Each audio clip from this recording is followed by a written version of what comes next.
Hey guys, in the following podcast, you're going to hear the E2Expert IELTS teacher Alex talk to another E2Expert IELTS teacher Anna about the IELTS writing criteria and why it is people get stuck on IELTS 6 or IELTS 6.5 all the time, okay? So in this video, they're going to deep dive into that checklist that the examiners use to mark your writing and explain in detail why it is that people sometimes get stuck. Cool, I hope you enjoy it.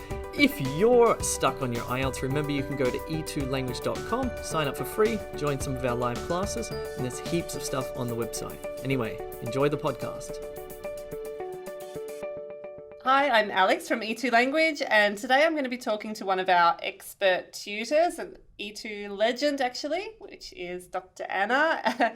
Dr. Anna is one of our teachers and live class teachers, also just an all-round linguistics hero and one of our most popular teachers here at E2 Language. And she's going to talk to us today about IELTS writing. In particular, we're going to focus on IELTS writing task 2 and talk about how to boost your score up to band 7 and band 8. So Anna, thank you so much for joining me. Thank you. I'm delighted to be here, Alex. I'm really, thank you so much for inviting me, and it's wonderful to be here with you to talk about IELTS task 2. Yes, our favorite topic. It is one of our favorite topics indeed. Can you tell us a little bit about your background and also how long you've been at E2 and what your role is with us? Okay, so at E2, I've been with E2 for 2 years now, and I'm an expert tutor, which means it's like over 1,000 tutorials, right? Wow, yes. So that's quite a nice number. And most of the time, I've had so much fun, in fact. So it's hard work, but it's fun at the same time.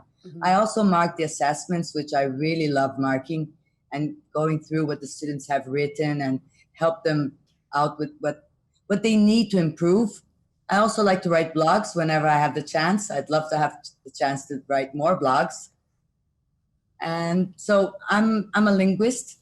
In fact, I'm an applied linguist, as they call it. That means that I have studied like for many years, decades maybe, how the process of learning a foreign language. Because you have the applied linguist is specialized on learning how to study a foreign language, learning a foreign language in particular. And in my case, it's English.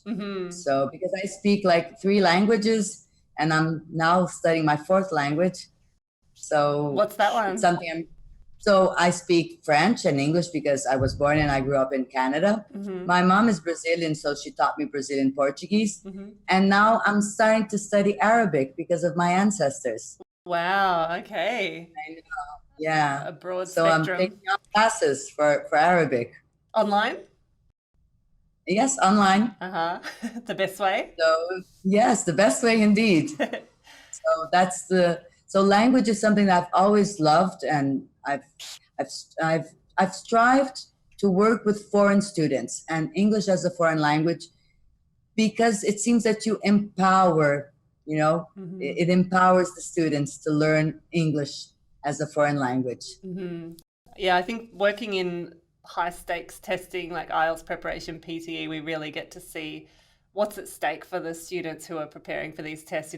It's their whole life. Often it's their further study, it's immigration. It comes down to, it means so much to them, and it's a very stressful preparation period, which is why I guess we try to implement our methods and our systems and feedback to really help them overcome this obstacle and move on with their life so that they're not stuck preparing for IELTS forever. And so I think that's something that we've talked about quite a lot, and why we set up this podcast was to address that issue of students who are stuck at 6 or 6.5. They're taking the test over and over. And so during this session, we're going to talk about why that happens, and then your experience in helping students overcome that, reach band 7, 7.5. And then let's look at each criterion in a bit of detail and talk about the problems students face and what they can do to do better. Definitely. All Let's right. see. So I'll let you talk about it. The students who are stuck on 6 and 6.5, in your experience as a tutor and also marking the assessments, what do you think are the main reasons why somebody cannot score band 7? Well, firstly, we know how disappointing it is when they get that result, and principally when they get it over and over, because they've had so many attempts, and it's so disappointing when they get that result of 6.5, because principally 6.5, when they're aiming for a 7, it's just that little push. So from what I see, and I really love talking to the students after they have succeeded, because then they give us a lot of feedback, and they confirm that the methods really is the essence of it. When they follow the methods, they feel confident. Mm-hmm. They feel that they're able to manage their time better. But essentially, where they lag the most, firstly, many of them, they try to do a self-study plan. So they try to study on their own, and they grasp things from the internet. And sometimes there are so many myths on the internet. They have to be very careful with that. Yes. And it takes a specialist, an expert in IELTS, to really provide a good study plan, a well-structured study plan that they can follow and progress, or else they won't be able to progress and to see progress in their writing. I agree, yeah. Yeah. There aren't many points, but there are a few points that I have seen through experience. Many of them also they have a lot of trouble with managing their time in their writing. It seems something so obvious that you have to learn how to manage your time. There's a clock, look at the clock, and it's like, it seems easy, but it's not. They really get stuck. They don't have time to review what they wrote. So they end up handing in an essay with silly spelling mistakes, and that's where the score goes down. You know, I think it was a real eye-opener when we introduced the mock test at E2, and the assessors were saying, the students submitted their mock test, but there's a task 1 in there and then 5 words of a task 2. So we realized they're mismanaging their time so badly that they're spending what seems like 59 minutes on task 1, 1 minute on task 2. So it's a real lesson for the students, and also a lesson for us that we've really got to push them, not just to know, they know you've got to write for 40 minutes, you've got to write for 20 minutes, but can you actually do it? Have you actually done it before the test? That's a completely different thing. And have you done it over and over and over as well? Definitely. And so that's another thing. They have to practice. It's like crucial to get a lot of practice. Mm-hmm. And I don't like giving numbers, but many of them say, okay, how much do I have to practice? But you can kind of like give an idea. And I always like to say that it's like 20. 20 is the number. And I can explain why. Mm-hmm. If you consider that in task 2, you have an average 9 different types, right? If the student is taking the academic, then he has another 8 different types in academic writing. Mm-hmm. So that means 20 is just like one of each. Right, yeah. It's not even enough, honestly speaking, right? Yeah. One of each. So I always say you need to have a number of essays written and to get feedback on that. Mm-hmm. Not only write, but you need the feedback on it in order to really see progress. Mm-hmm. So as I said, I don't like to give numbers, but I think that it's very easy to understand at least 20, you know, if you're an academic test taker. And if you're a general, at least like 15 would be minimum. Yeah. But of course, double would be the perfect number, because that would give you a chance of doing it once, getting feedback, and then another one trying to incorporate all of the mistakes that you have, eliminate the mistakes. Mm-hmm. And the students that you've worked with, I remember you saying some of them, they were writing every day. Is that something that also you would recommend leading up to the test? Definitely. Because it's an hour a day for you to write the 2 tasks. So, I mean, if you're really an IELTS prep test taker, you need to put in at least that 1 hour a day, ideally 2 hours a day, so that you could still have time for the other skills. But it's the best way to go. It's to practice writing every day. Mm-hmm. And that the type of practice as well, the way we've structured our live class curriculum, where we have a class that works on skills and vocab a bit more, and then a class that works on really the time management, where they write the full task in the time. Is that something else that you would recommend, doing both types of practice? Definitely. The live classes, they guide the student. They help the student focus on the necessary elements to produce a well-written and well-structured essay and or task one. Now, another element that can't be forgotten is that reading is the foundation of language. And every student, in order to be a good writer, you need to be a good reader. And that is fundamental. Mm-hmm. But what should the student be reading? At this moment that he's an IELTS prep, he's preparing for IELTS, he has to read well-structured material, authentic and varied in topics. Mm-hmm. So we have lots of recommendations. We in the live classes we recommend. So in your videos you recommend frequently. In our toolkits as well, there's recommendation for the readings. But that is something that the students should set aside, I would say daily, 30 minutes a day, Yeah, I agree. I think, and the difference you see when a student, in class, if the student has done the preparatory reading or they've read something on that topic, the difference in the quality of their writing is incredible. Just having a little bit of a grounding and a little bit of sort of activating that vocab and those ideas before they start writing can make a massive difference. So as they're preparing for the test, I agree, reading widely, so important. What are your favourite reading resources to recommend? Well, I really like Science Daily, and the reason why I like it is because the texts in it are so well structured, and the material is very authentic. So it screams IELTS. It's like exactly what IELTS presents in the reading material. And it offers the student the opportunity of variety because they have health, technology, environment, which are very hot topics for IELTS. Now, something that's very interesting in IELTS, and maybe some students haven't realized that, but suddenly you practice a speaking material, and that topic of the speaking material suddenly can be your writing task. And sometimes you practice a writing task that can be your speaking task. Yeah. So that's why it's important to get lots of practice and read a lot, to have a lot of information to be able to develop the topics well.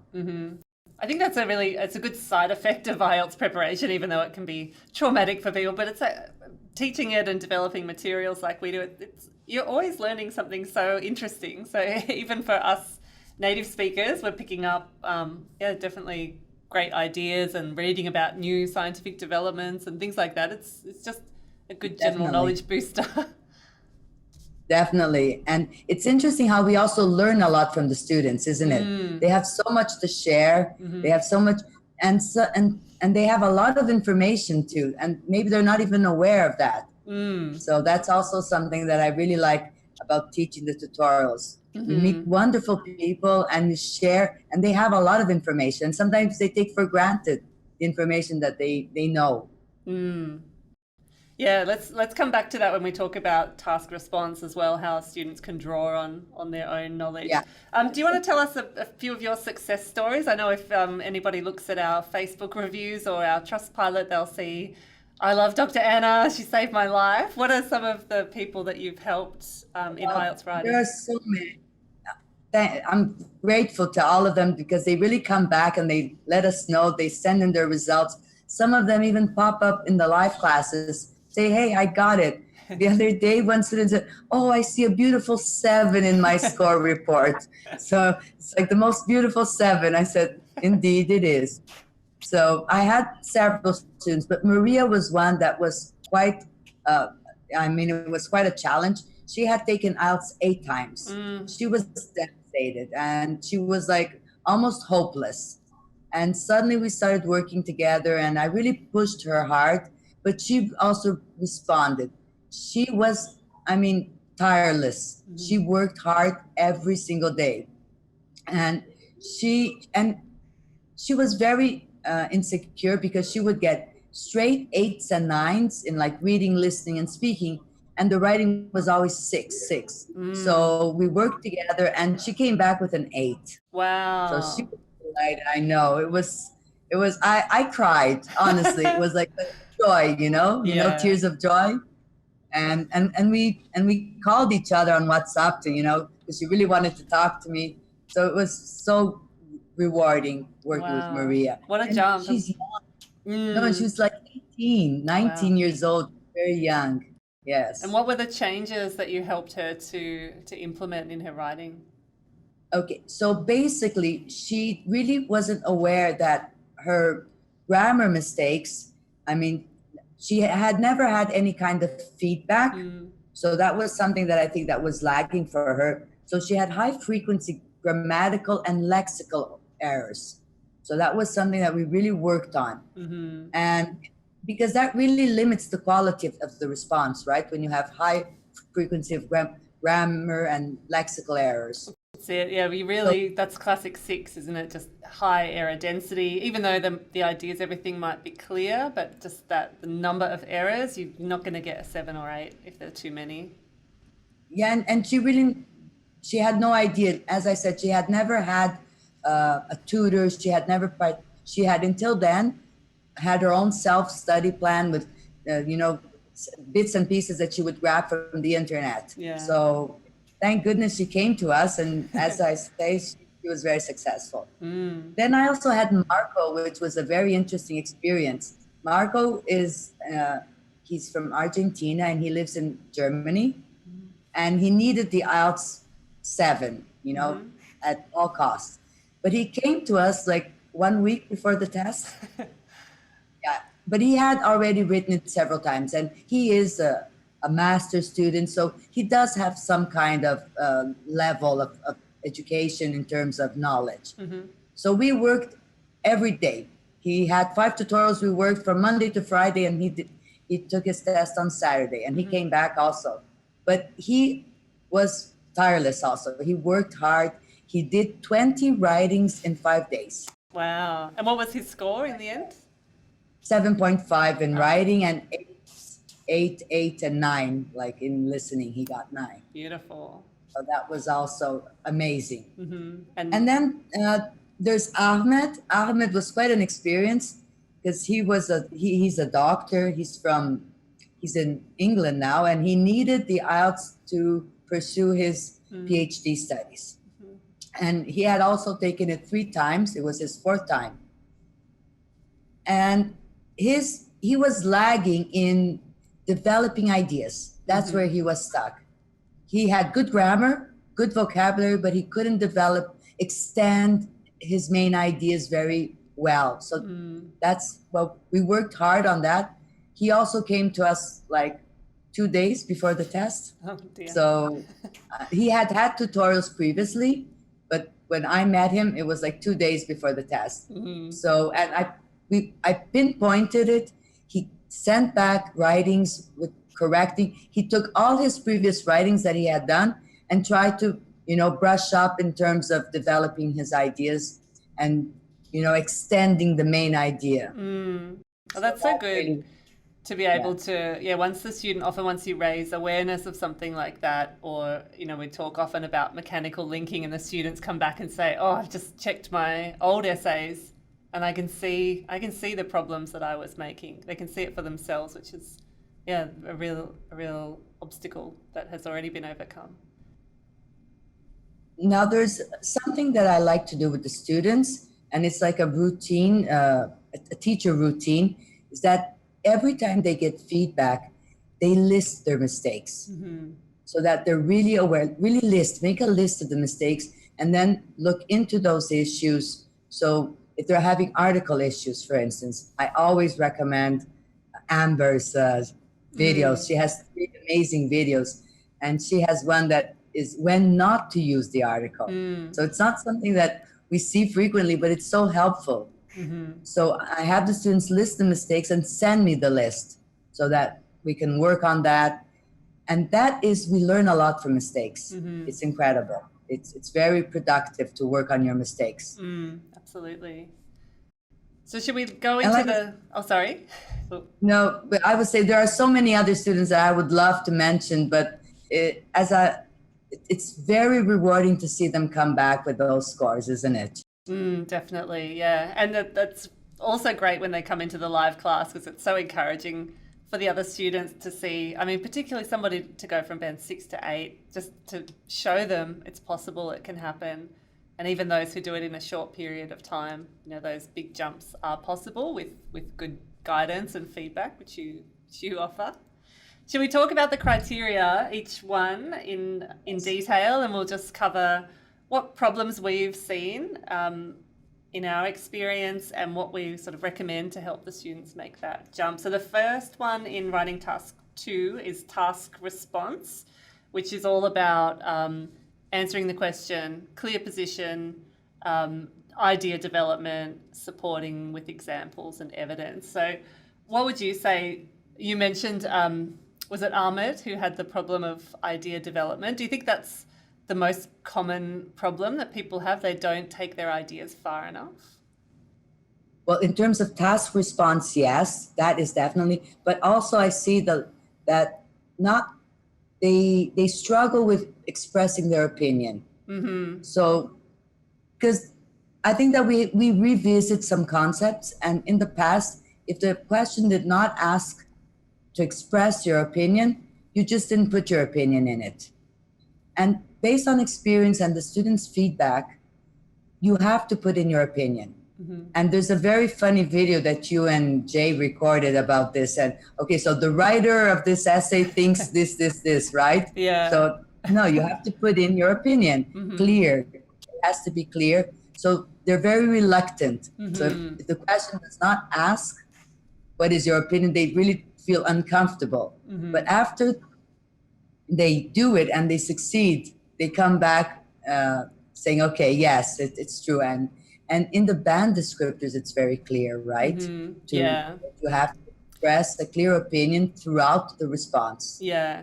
Well, clear opinion, clear position, and you're right, that's our message now, is to just err on the side of safety. So if the examiner's looking for an opinion, whether or not it's been asked for, we give it anyway. And for something like problems and solutions, I would tell them, if you're saying these are the problems and these are some solutions, that is your opinion. That's still coming from you. So that works as a position as well. You don't need to say, I agree, this is a problem or this isn't a problem, but just saying, I feel that these are two of the main causes or these are two of the main problems, that's position as well. But the idea development, I think, I think that's definitely something that comes with experience with IELTS teachers, because students learn a certain format, there's a certain template sometimes that the students will follow, and it rarely allows them to take their ideas further. So the way that we teach in the live classes by using those questions, I think really helps them to take their idea as far as it can go. And I've seen your classes where you're really encouraging them to explain why, explain how with an example, and then add another step to it. Can you talk about how you teach idea development? Well, firstly, in order to develop well the ideas, planning has to be done. And in neurolinguistics, we study this. Our mindset functions in different ways. So during the planning, it's like a rush mode. You're brainstorming, you're jotting down your ideas. So your mindset functions in a different way. Once you start writing, it changes mode and we go into like a flow mode. And if you don't make a plan and you start writing without the plan, you have to stop, generate ideas, and then go back. So your mindset goes back and forth. We don't realize this, but it's time consuming, it's exhausting, and the results are disastrous. So, yeah. So in order to develop well the ideas, you need to plan previously. Mm-hmm. So task response depends upon a good plan, generating a good plan. Mm-hmm. And it's a matter of just getting used to it, doing practice and learning how to make a plan. Mm-hmm. Yeah, absolutely. Very vital step. I think in the test situation, particularly if the students haven't practiced before, there's such a instinct to just go straight into writing, and as you said, that is disastrous, and it's immediately clear to an examiner when a piece of writing is unplanned. It's an absolute mess, and it's going to compromise not only task response but also coherence and cohesion, the score in that one as well, because of the disorganization. So once they have the plan done, then they're going to start to write. So they're going to start the topic sentence, they're going to put in the reason, an example. Now, we want them to extend this. Mm-hmm. It's not that we want them, but IELTS, the criteria asks for that.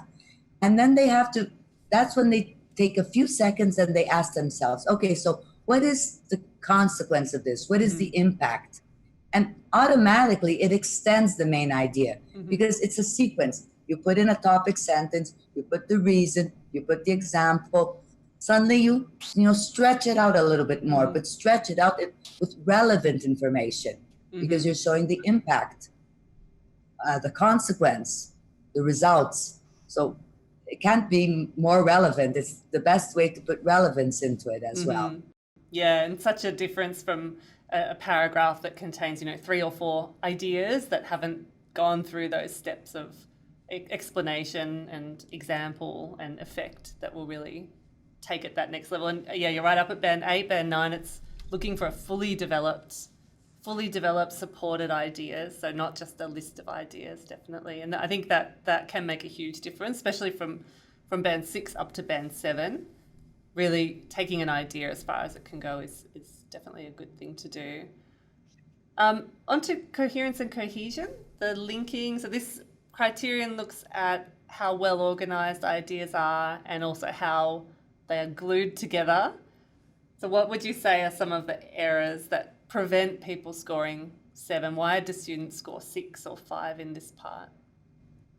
Well, definitely the topic sentences are major. And when the students realize what is the intention of having a topic sentence in their paragraph, that is why you put in a topic sentence, it becomes, some of them say, okay, now I know what I have to do. So the topic sentence means you are introducing to the reader what is going to be discussed in that paragraph. And it's the best way for you to, and then you will link this sentence to the previous paragraph and introduce the next one. So topic sentence is certainly an element that the students have to learn to work on. And it's valuable because it makes the writing so much, it flows much better when you have the topic sentences well structured.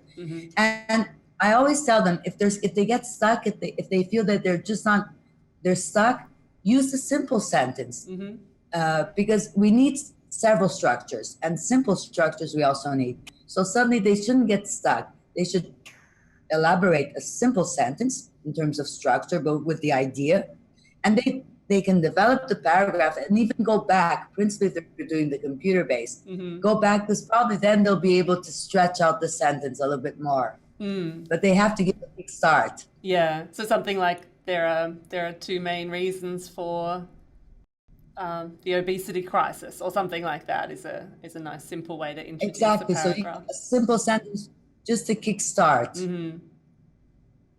And then they'll be able to develop that paragraph. And another thing is that paragraphs don't focus on a single idea. Sometimes they try to put in so many ideas, and that becomes confusing and disastrous once again. Yeah, and down on a more micro level, I think the use of linking words is also something that, even when they're being used technically correctly, if they're mechanical, which is, they're too obvious, they're firstly comma, secondly comma, we talk about that all the time. I feel like a broken record in the live classes, but that kind of linking, even though it's right, it is called mechanical linking in the criteria. And so the students need to be aware of that. If they want to score 7, the linking has to be more sophisticated than that. So rather than firstly, secondly, it can be one of the in addition to this, another. It's a little bit, and also moving those linkers away from the start of the sentence is something that we work on in a lot of our classes, and makes a huge difference. I think the students can immediately see how much better their work is when the linking is not so obvious. Pronoun use definitely is an issue also. They're not aware because many of them come from the mother tongue. The verb itself already holds the subject. So they really don't need a subject in the sentence. So the use of pronouns for them is kind of like, it's not very clear. And this is a very important element for coherence and cohesion, is the use of pronouns for English.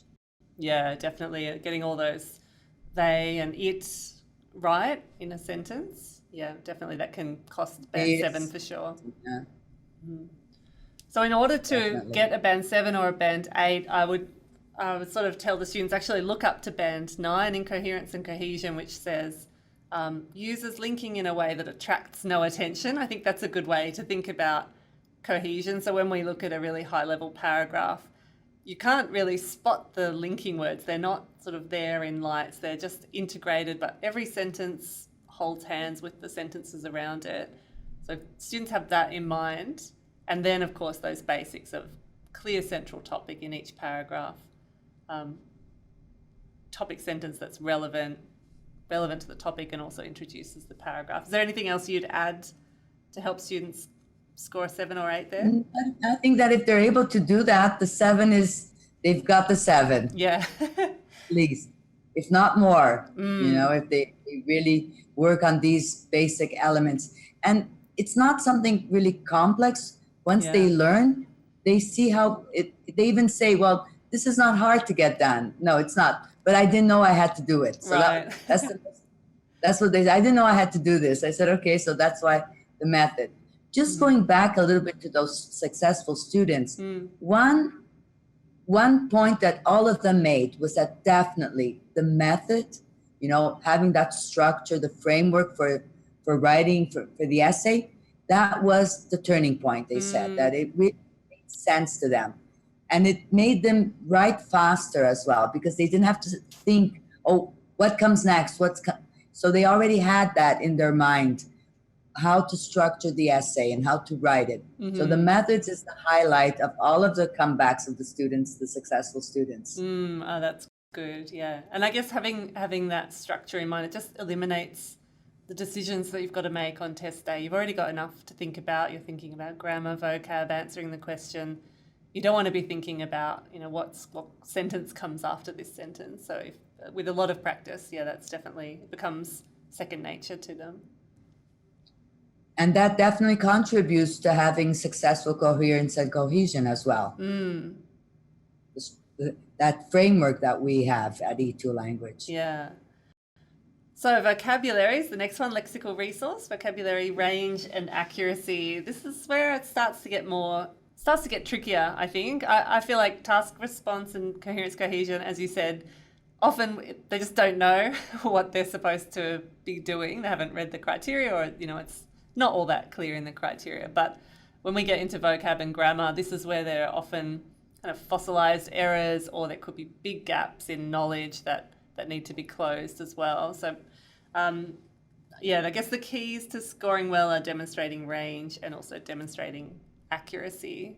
So what can be done for those students who are scoring a 6 in lexical resource? How can they reach a 7? Well, firstly, they have to avoid repetition. That's definitely, because then it goes into the range.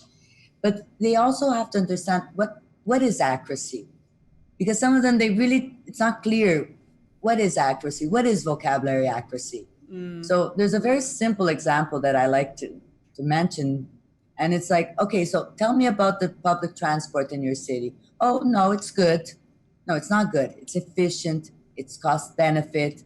So that's what it comes down to when we talk about vocabulary accuracy. It's not you just don't use those good, bad, interesting.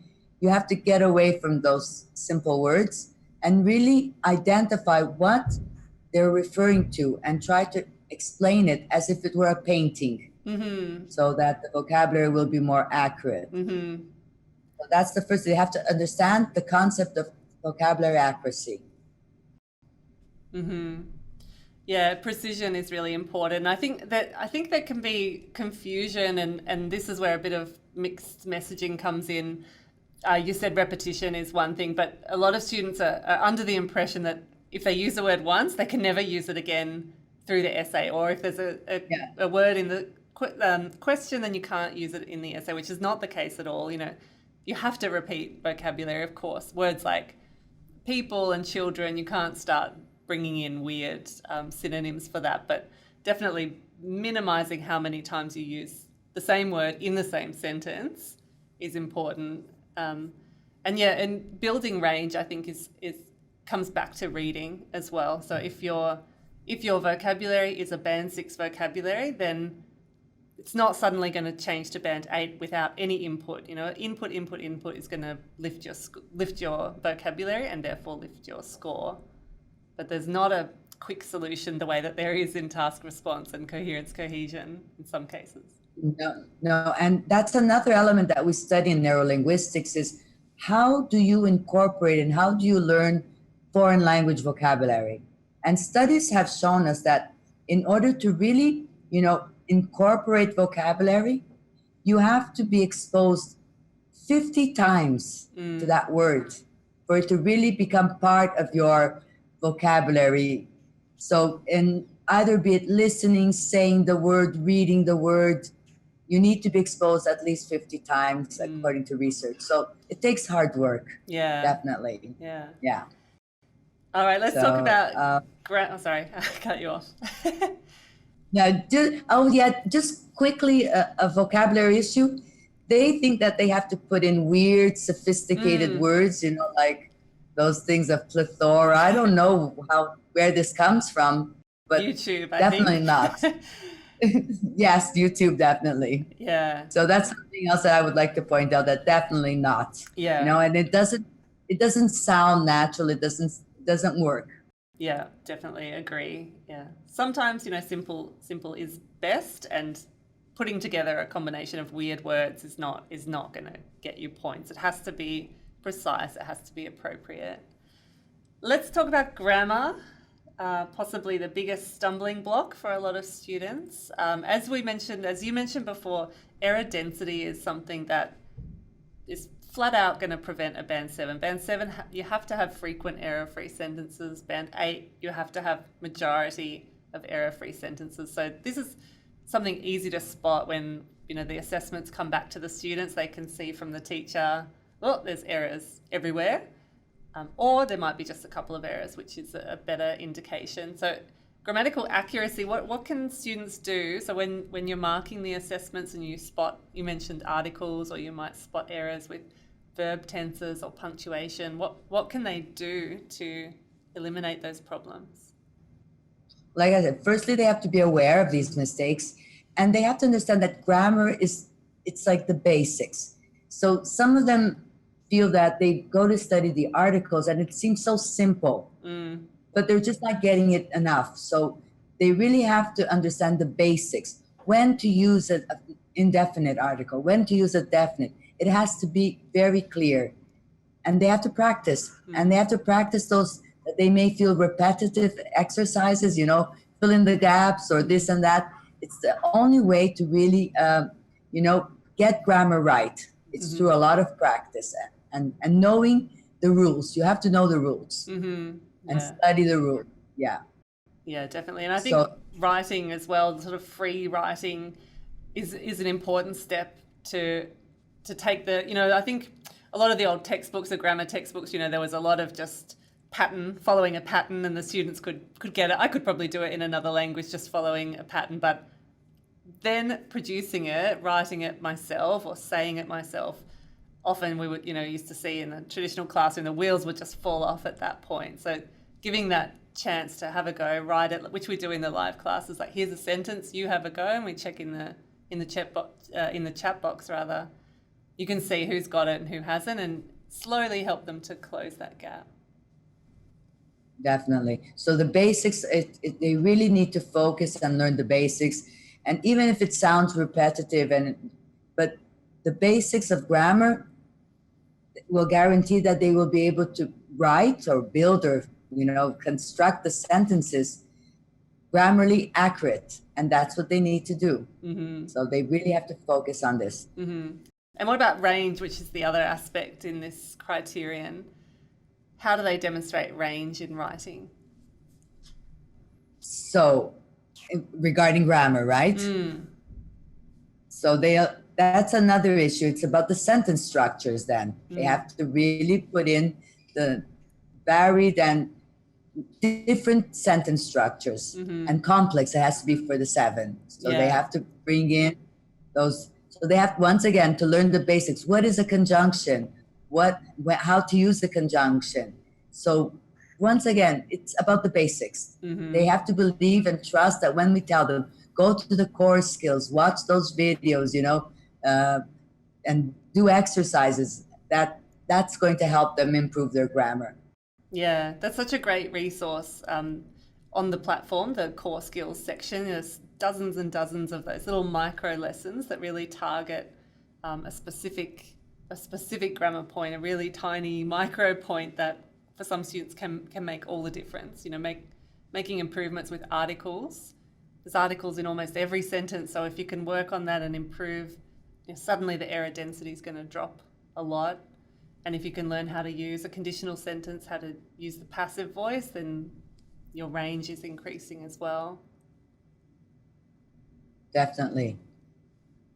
So any final words for students who are, as you said, they can be devastated with being stuck on 6.5, the students who are really looking for a solution? What would you advise them? And I guess it comes back mainly to feedback. What can we offer them?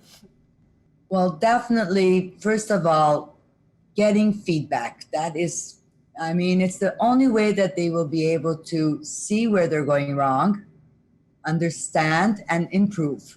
So once again, learning from mistakes, but they need to know where their mistakes are. Mm-hmm. If they don't get feedback, they just won't know where the mistakes are, and they won't be able to improve and progress then.